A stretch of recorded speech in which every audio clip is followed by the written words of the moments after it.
Hi everyone. Okay, today's topic is about transcending a false or destructive narrative. Now, what is a narrative? A narrative is our inner conscious story about what's happening around us, including who we are, our social identity, our personal self image. It's like an ongoing movie that we're starring in. And like for example, my old narrative is one that was really made up of a lot of labels about who I was and about my identity, and that included everything from the way people saw me, how I saw myself in school and growing up, and the way my parents saw me, as well as how doctors saw me and the diagnoses that they gave me. That all added to facets of my identity, all these labels. The old narrative was based on a lot of social cues, cultural trends. I really identified with kind of the materialistic culture. I was a perfectionist, and I mean, I thought it was one of my strengths. I had no idea what it was actually doing to me, but I guess I learned at a young age to use that ability to hyper focus and be a perfectionist as a means to kind of secure my value to others, because I had a lot of jobs that I wasn't really qualified for, but I was hired because I did have the ability to be so hyper focused and detail oriented. So the real me just had no place in the world, the very sensitive me. And so the false narrative is what ended up developing out of the ego persona that could go out and deal with the world and all the fun stuff out there. So how we come to believe in these false or destructive narratives is that the ego persona is like the social interface version of us, like I was just saying. And when we feed it with ideas about itself, it grows powerful and it takes over. And sometimes this is a means of survival. It's not our fault. It's not something to get down on yourself about. I think everybody wakes up to realizing that they're living a false narrative, or many layers of a false narrative. We're all conditioned to buy into what we see in the media and in mainstream culture, and it's really a miracle that we can even break out of that limited awareness. There are many identities and narratives that look innocent and look organic, but a lot of the mainstream stuff, and by that I just mean what the typical, for this example, because this is what I'm familiar with, the typical American person in modern culture, what they're exposed to looks organic, but it's not. A lot of it's covertly rooted in the exact same control system that the most corrupt and degrading options are sourced from. So something that looks innocent is coming from the same place as something that's obviously not, but that common source is what's hidden to a lot of people. And also, we're born into a society that openly tolerates a lot of things that don't resonate with a person who is still in touch with their soul code, or whatever you want to call it. Like our society tolerates the widespread abuse, slaughter, torture, and testing on animals, and we have to wake up to seeing that this normalized low level of awareness is a corrupt mentality. It's not natural, it's not organic, it's something that's kind of put upon us. And a lot of the modern narratives that people run on are all about the hustle and the domination that we see as success. Overstimulation is normalized, desensitization is normalized, objectification mentality roots a low empathy perception. So this kind of explains how we have a society like we do when there are so many well-intentioned people, but when you start to look at how everyone's coming from their own very unique perspective, you start to look at how that perspective was developed, and you start to see how it's uniquely distorted for each person. And now there are a lot of common distortions So that's kind of what we're looking at is picking it apart.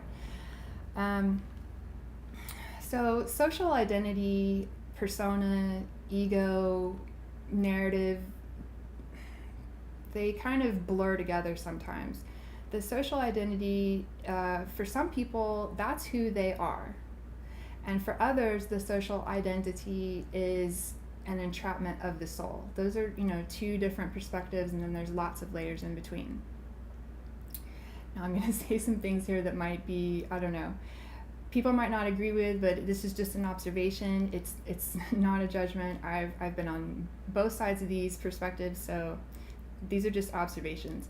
But typically, the type of person who feels that the outward social identity is who they are, a lot of times they will kind of buy into valuing status and material wealth. And they gain energy from groups and social approval. Their relationships tend to mimic those seen in culture and in the media, and they can tend to be emotionally superficial, and really that's just because that's all they know a lot of times.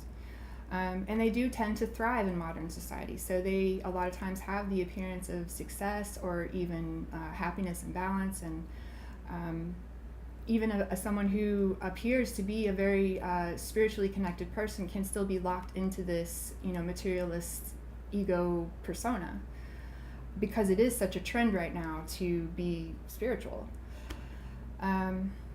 And then the other perspective of seeing the social identity as an entrapment, these people typically are a little more reflective, a little more sensitive. They tend to dislike labels and titles. They don't really value things based on their rank in society. They typically value simple things. They might be even humble and spiritual, have a more gentle way of living. And a lot of times this comes from their awareness of the synthetic element of society.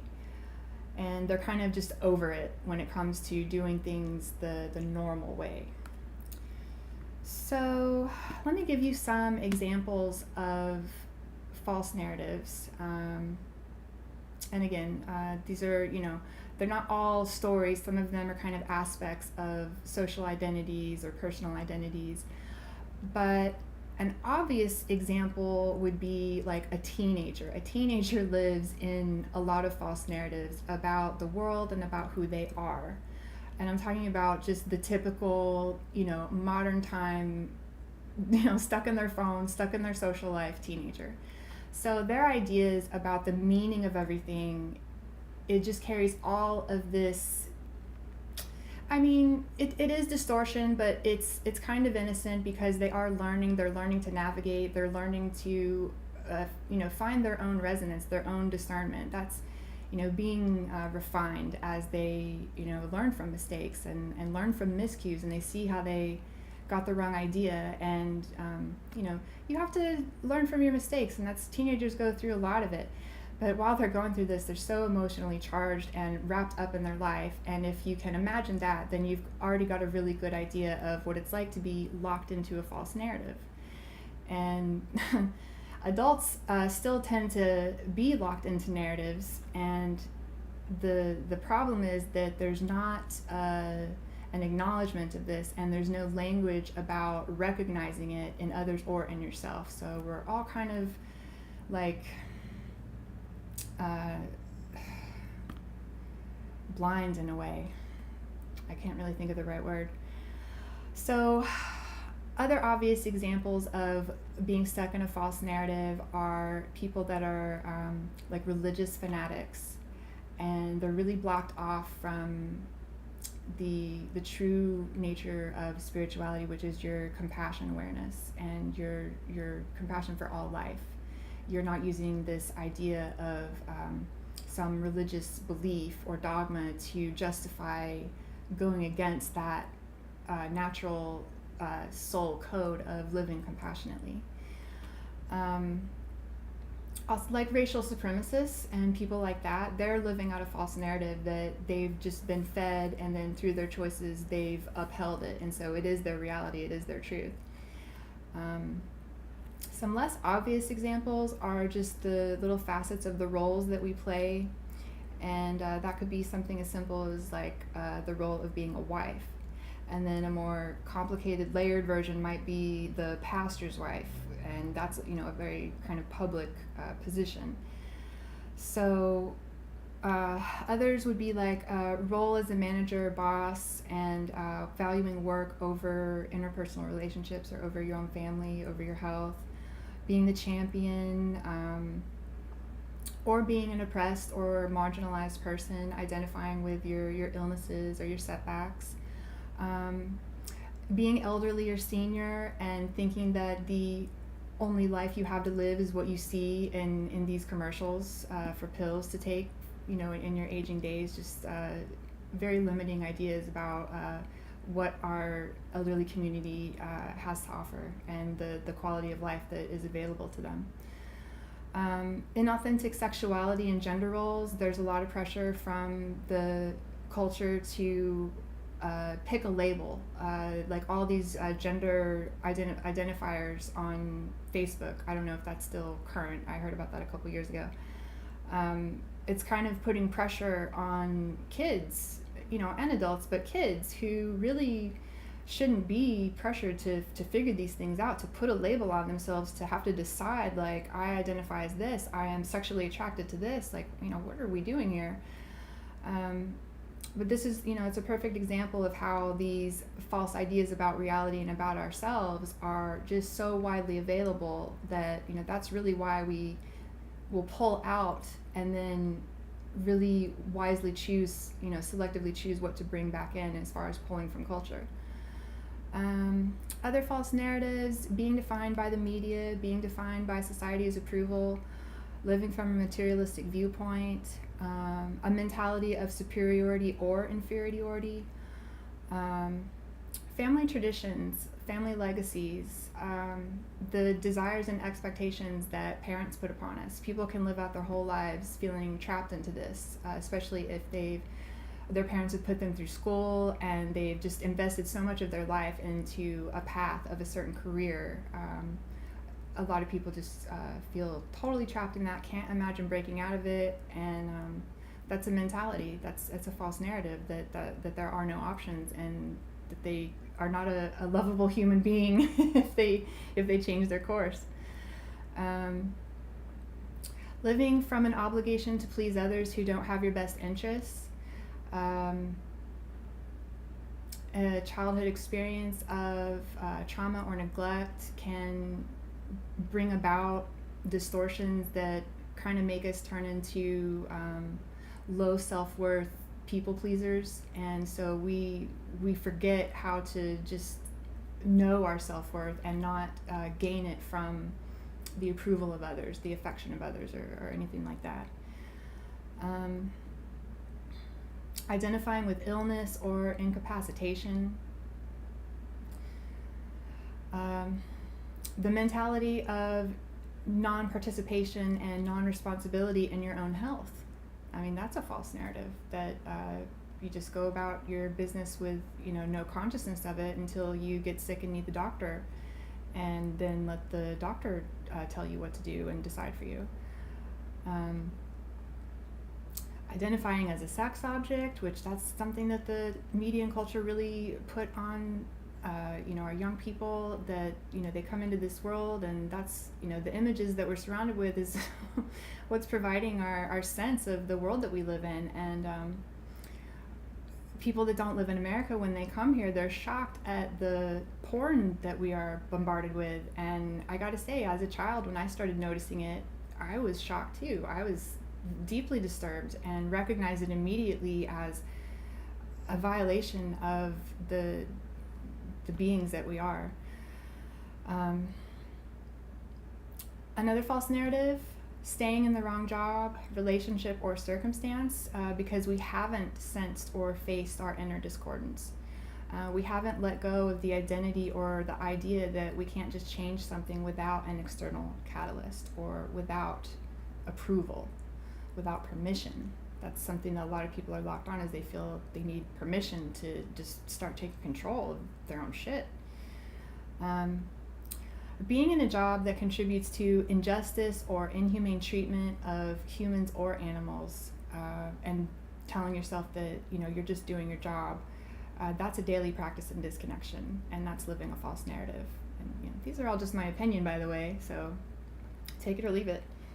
And back to the teenagers thing, very easy example, easily influenced, impressionable, following things, following other people and ideas, led by their emotions, doing things on a whim. There's no real sense of the authentic self. There's not a connection to the core soul code that should be, providing that inner voice of guidance. And it's easy to see it in teenagers, and it's a little less obvious in adults. We kind of have ways of hiding it so we can get away with it. When we are wrapped up in a false narrative, the thoughts that we are busy thinking to maintain it they greatly contribute to all the noise that distorts or altogether blocks out the subtle transmissions sent and received by the body. Intuition, somatic intelligence, spiritual awareness, these are all blocked or distorted. When we realize what's been going on in our heads and we stop the conscious mind from feeding the narrative, we create the mental clarity for the intuition to rise.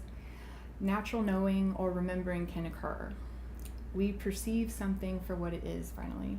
We perceive some of the layers of our social role for the actual value that they have.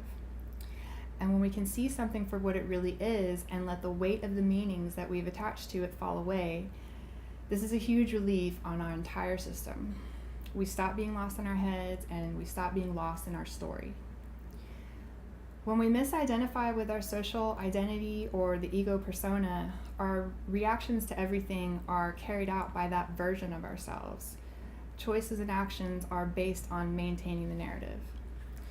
And if we're running on a false narrative of fear, something like being put into our focus, if we are running on a false narrative of fear, like something being put into our focus by the news, the mind is filled with unchecked thoughts that inflate our sense of fear. It's as if we're compelled to fuel our own fear so that our perception feels more true. Being lost in or mentally locked into a destructive narrative is like being trapped in a false reality with severe amnesia. No knowledge of self, believing that who they are in the story of their identity is who they truly are. The original self is forgotten underneath layers of the narrative. A common layer is the false security of material wealth. Each layer of the narrative is built upon through choices that uphold it and perpetuate it. Each layer of the narrative is a perceptual distortion because it's caked onto the original code of the soul.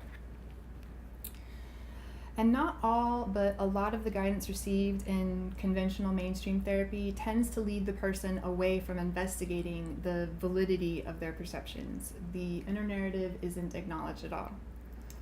And yet, most often, it is the clearing of misidentification that serves to liberate the bulk of neuroses, including anxiety, depression, and panic disorder.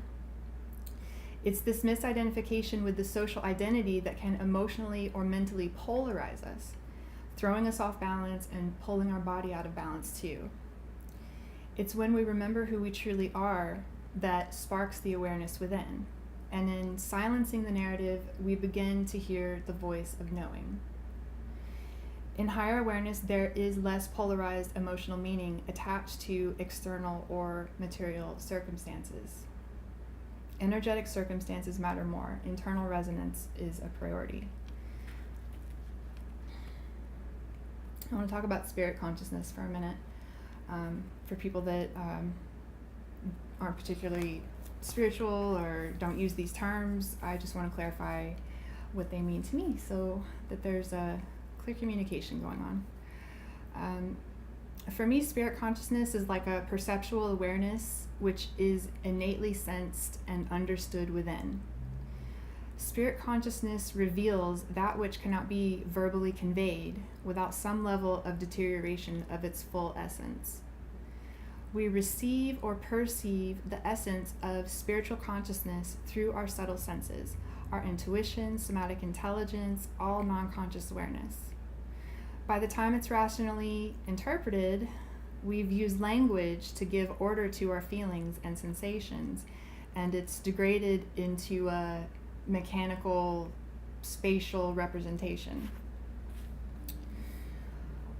When we restrain from weaving a narrative or misidentifying as ego, we remove the degrading process of defining, labeling, and qualifying who we are or what the truth is.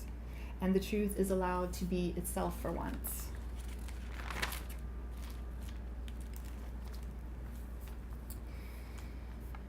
You can detox your body, you can use your will to take charge of your life, and you can educate yourself silly, but if you stop short of shifting out of old perceptions that are locked into unchecked beliefs, you're experiencing life through a haze of psychic pollution. We all have lots of bad programming to clean up. Making choices towards sanity is a way of life, and that just means maintaining the sanitation of the mind. When the mind is hacked, the body is hacked along with it, and the enlightened idea is to become the programmer of all this. Take back our sovereignty by taking back control of our inner life, our minds, our choices, our diet, our intentions, our reactions, everything. We take back our life story.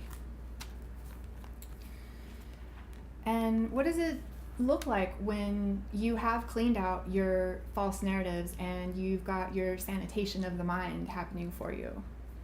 Some examples of my experience with a clean consciousness is that I had less fear, less sense of burden, a lot less insecurity, a lot less nervousness, less anxiety, less dread, less worrying about future incomes. Well, that too. Less worrying about future outcomes, less replaying the torturous mind movie of all the awkward moments, all the mistakes, less self-torture in general, calm when I'm driving, maintaining my own balance and energy in social situations, better communication in all my relationships, feeling okay with mistakes, like small setbacks and imperfections, just can't let them matter, they don't, and there's just so much more that does matter, and it's all about nourishing that.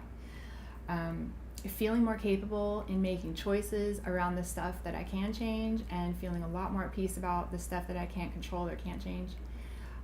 A lot less concern for how other people are perceiving me.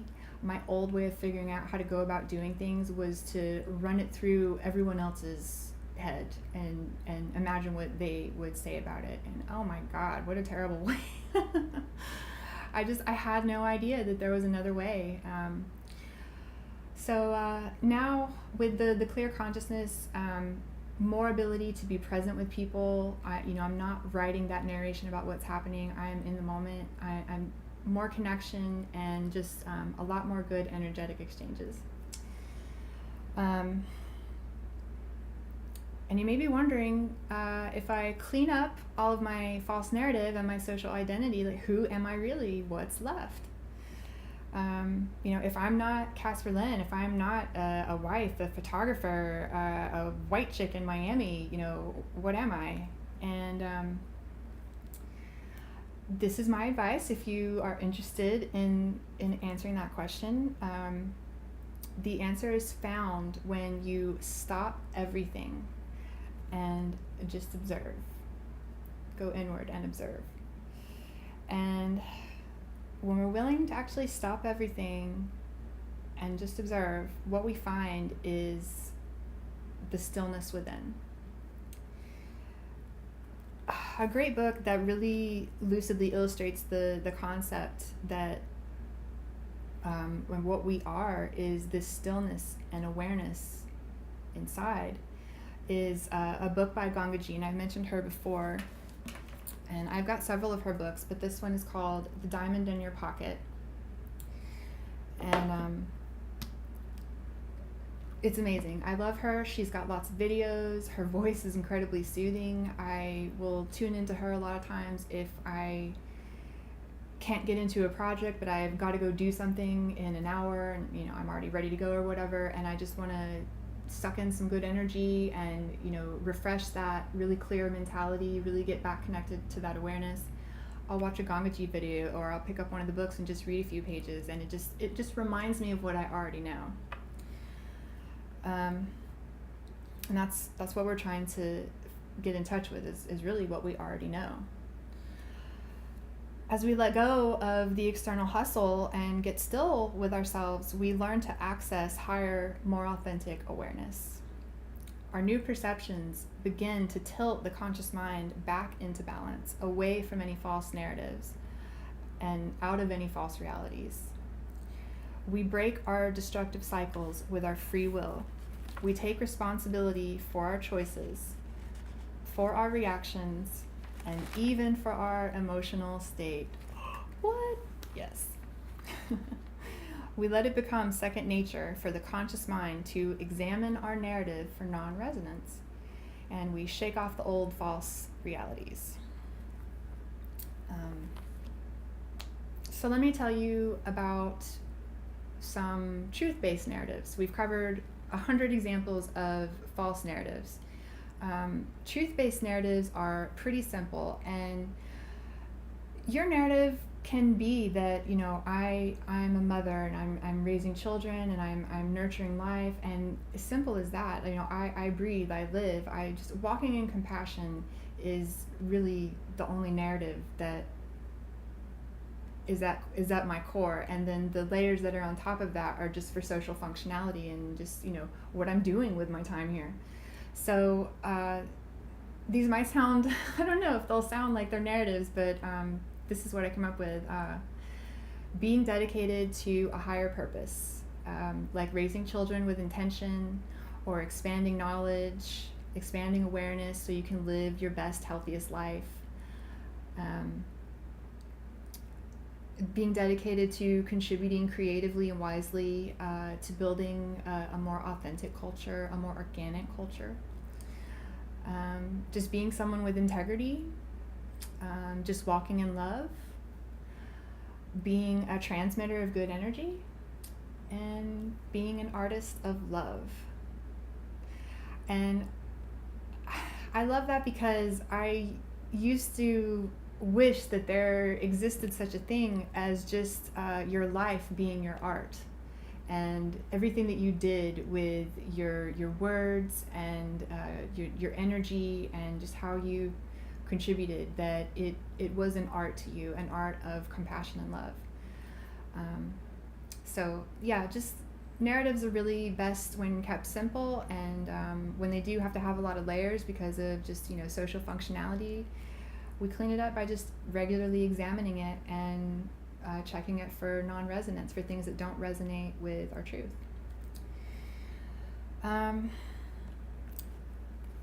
Often this is a solo journey, and it takes courage. The desire for truth, the desire for liberation from destructive programs, these are not real common. You've got to be doing it for yourself. You can't really expect to have a crowd section or a cheering section. It's got to be something that you feel like you've seen something that needs to be changed, and it's up to you to do it. So welcome to the truth. So it's a solo journey. It might cause a lot of disconnections from people that were really only a part of old narratives or false narratives. But to stay connected with the people that you love, build a bridge of communication out of compassion. And that's compassion for yourself as well as compassion for other people. People may surprise you with their support and curiosity. But ultimately, it's not about how anyone reacts to your decisions. It's better to show yourself and show others that you're on a good path with your actions instead of your words. There's no need to make a declaration, an announcement, or anything like that. Just do it. Just be it. It only matters what you think and feel. If you're using your discernment, if you're seeking truth, you're living in compassion, just follow the voice inside and let the rest of the noise fade away. I think that's all I can really say about that. So good luck to everyone. Thanks for watching. Bye.